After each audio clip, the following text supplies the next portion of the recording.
बिहार के एक छोटे से गांव आशानगर के पास एक पुराना रेलवे स्टेशन था। स्टेशन अब लगभग बंद हो चुका था। दिन में भी वहां बहुत कम लोग आते थे, लेकिन रात होते ही पूरा इलाका सुनसान और डरावना हो जाता था। गांव के बुजुर्ग अक्सर कहते थे कि कई साल पहले यहां एक भयानक हादसा हुआ था। एक आदमी ट्रेन से कट गया था और उसका सिर कभी नहीं मिला। तब से लोग कहते थे कि उसकी आत्मा अभी भी अपना सिर ढूंढती रहती है, लेकिन ज्यादातर लोग इसे सिर्फ अफवाह समझते थे। एक रात करीब 12 बजे गांव का चौकीदार रामू अपनी ड्यूटी पर था। उसके हाथ में एक पुरानी लालटेन और लकड़ी की लाठी थी। आसमान में काले बादल छाए हुए थे और हल्की हल्की हवा चल रही थी। जंगल की तरफ से अजीब आवाजें आ रही थीं। हूं हूं। रामू धीरे धीरे रेलवे ट्रैक के पास पहुंचा। अचानक उसकी नज़र ट्रैक के किनारे पड़ी किसी चीज पर गई। दूर से वो चीज सफेद कपड़े में लिपटी हुई लग रही थी। रामू का दिल तेज धड़कने लगा। वो धीरे धीरे आगे बढ़ा और लालटेन ऊपर उठाई। जैसे ही रोशनी उस चीज पर पड़ी, रामू के हाथ कांप गए। वहां एक इंसान की लाश पड़ी थी, लेकिन उसका सिर नहीं था। लाश के आसपास जमीन पर ताज़ा खून फैला हुआ था। रामू के मुंह से डर के मारे आवाज ही नहीं निकल रही थी। अचानक पास की झाड़ियों में जोर से सरसराहट हुई। रामू ने डरते हुए आवाज लगाई, कौन है वहां? कोई जवाब नहीं आया। फिर अचानक उसकी लालटेन झपकने लगी। रोशनी बार बार बुझने और जलने लगी, और तभी रामू को लगा कि वो सरकटी लाश धीरे धीरे हिल रही है। रामू की सांस रुक गई। लाश के हाथ धीरे धीरे जमीन पर रेंगने लगे, जैसे कोई उठने की कोशिश कर रहा हो। फिर अचानक वो लाश खड़ी हो गई, लेकिन उसके कंधों पर अभी भी सिर नहीं था। रामू डर के मारे पीछे हटने लगा। तभी उसे अपने पीछे किसी की ठंडी सांस महसूस हुई। एक धीमी आवाज उसके कान में गूंजी, मेरा सिर देखा क्या? रामू ने धीरे धीरे पीछे मुड़कर देखा और उसकी चीख निकल गई। उसके पीछे एक कटा हुआ सिर हवा में तैर रहा था। उसकी आंखें लाल थीं और मुंह से खून टपक रहा था। वो सिर धीरे धीरे बोल रहा था, मेरा सिर मुझे लौटा दो। इतना कहते ही वो सिर तेजी से उड़कर उस सरकटी लाश के हाथ में चला गया। अब वो सरकटी लाश रामू की तरफ चलने लगी। उसके कदमों की आवाज पूरे जंगल में गूंज रही थी। ठक ठक ठक। रामू जान बचाकर भागने लगा। वो भागते भागते गांव पहुंचा और सबको घटना बताई। गांव वाले सुबह जब वहां पहुंचे तो उन्हें वहां कोई लाश नहीं मिली, लेकिन ट्रैक के पास की मिट्टी पर खून से एक अजीब निशान बना हुआ था, एक सिर और धड़ का अलग अलग चित्र।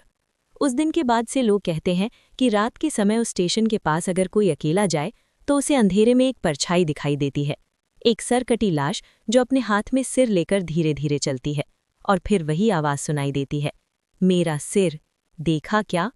कहते हैं जो भी उस आवाज का जवाब देता है वो फिर कभी वापस नहीं आता। उस रात की घटना के बाद पूरे गांव में डर फैल गया था। गांव के लोग सूर्य ढलते ही दरवाजे बंद कर लेते थे। कोई भी अब उस पुराने रेलवे स्टेशन की तरफ जाने की हिम्मत नहीं करता था। लेकिन गांव में एक आदमी था जो इन बातों पर विश्वास नहीं करता था। उसका नाम था विक्रम।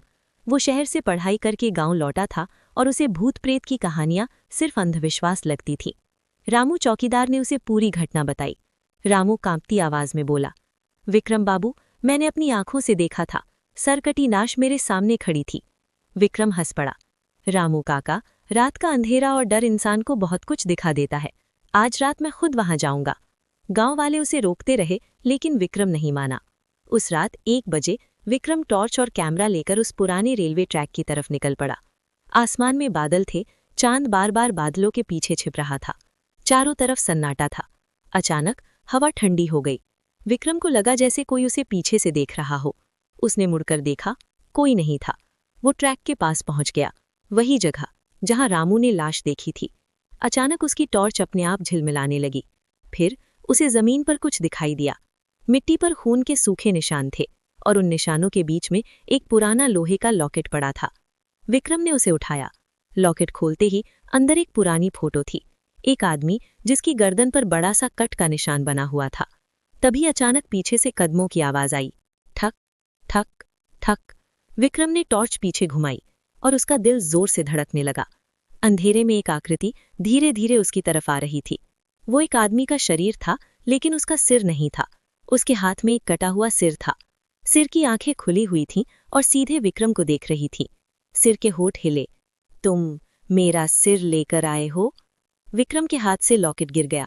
सिरकटी लाश विक्रम के सामने आकर रुक गई। फिर अचानक वो सिर जोर से हंसने लगा। हा हा हा। अचानक जमीन कांपने लगी। विक्रम के सामने एक भयानक दृश्य दिखाई दिया। उसे लगा जैसे वो अतीत देख रहा हो। कई साल पहले उसी जगह एक आदमी शंकर को, बदले में उन अपराधियों ने उसे पकड़कर रेलवे ट्रैक पर मार डाला। उन्होंने उसका सिर काटकर कहीं छुपा दिया ताकि पहचान न हो सके। लेकिन उसकी आत्मा को कभी शांति नहीं मिली, क्योंकि उसका सिर अभी भी गायब था। अचानक वो सरकटी लाश विक्रम के बिल्कुल पास आ गई। सिर ने फिर धीरे से कहा, अगर मेरा सिर नहीं मिला तो हर साल एक नया सिर चाहिए। विक्रम डर के मारे पीछे हटने लगा, लेकिन अचानक उसके पीछे कोई खड़ा था। विक्रम ने मुड़कर देखा और उसकी चीख निकल गई। उसके पीछे दर्जनों सरकटी लाशें खड़ी थीं। उन सब के हाथों में कटा हुआ सिर था और वे सब एक साथ बोलने लगे, अब तुम्हारी बारी है। उस रात के बाद विक्रम कभी वापस गांव नहीं लौटा, लेकिन आज भी कहते हैं कि उस स्टेशन के पास रात में अगर कोई जाए तो अंधेरे में कई आवाजें सुनाई देती हैं। मेरा सिर देखा क्या?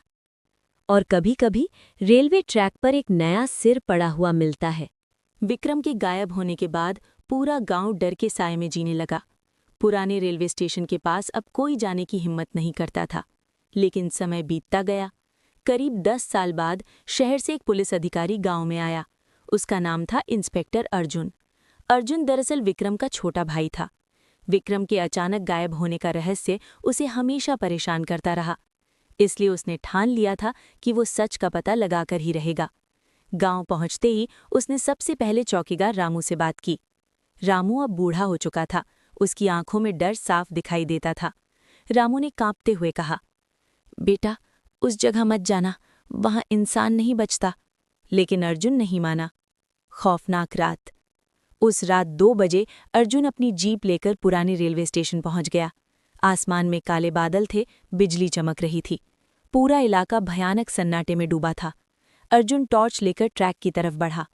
अचानक उसे दूर एक आदमी खड़ा दिखाई दिया। वो आदमी बिल्कुल स्थिर खड़ा था। अर्जुन धीरे धीरे उसके पास गया। जैसे ही टॉर्च की रोशनी उस पर पड़ी, अर्जुन के हाथ कांप गए। वो एक सरकटी लाश थी, लेकिन इस बार कुछ अलग था। उसके हाथ में जो सिर था वो विक्रम का था। विक्रम की आंखें खुली हुई थीं और वो धीरे धीरे बोल रहा था, भाई, यहां से चले जाओ। अर्जुन के पैरों तले जमीन खिसक गई। लेकिन तभी अचानक चारों तरफ से भयानक हंसी सुनाई देने लगी।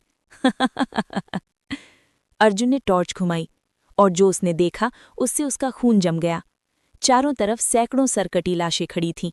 उनके हाथों में अलग अलग सिर थे। कुछ सिर हंस रहे थे, कुछ रो रहे थे।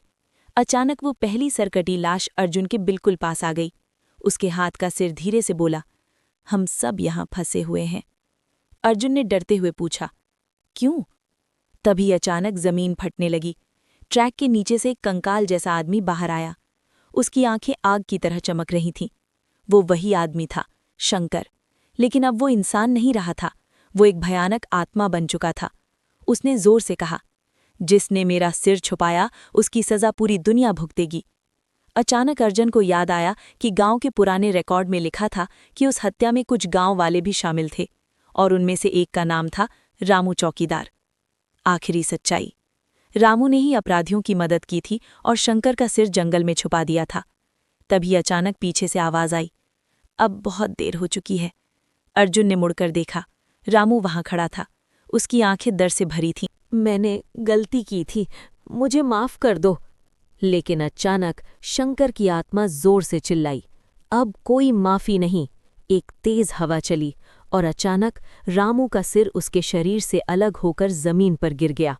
अब रामू भी एक सरकटी लाश बन चुका था। अचानक सब कुछ शांत हो गया। सुबह जब गांव वाले वहां पहुंचे तो उन्हें रेलवे ट्रैक के पास एक पुलिस की टोपी पड़ी मिली, लेकिन इंस्पेक्टर अर्जुन कहीं नहीं था। कहते हैं कि आज भी रात में अगर कोई उस स्टेशन के पास जाता है तो उसे अंधेरे में 3 आवाजें सुनाई देती हैं, मेरा सिर देखा क्या? और कभी-कभी ट्रैक के पास 3 परछाइयां दिखाई देती हैं, एक शंकर, एक विक्रम और एक अर्जुन। तीनों अब हमेशा के लिए वहां भटक रहे हैं और इंतजार कर रहे हैं अगले सिर का।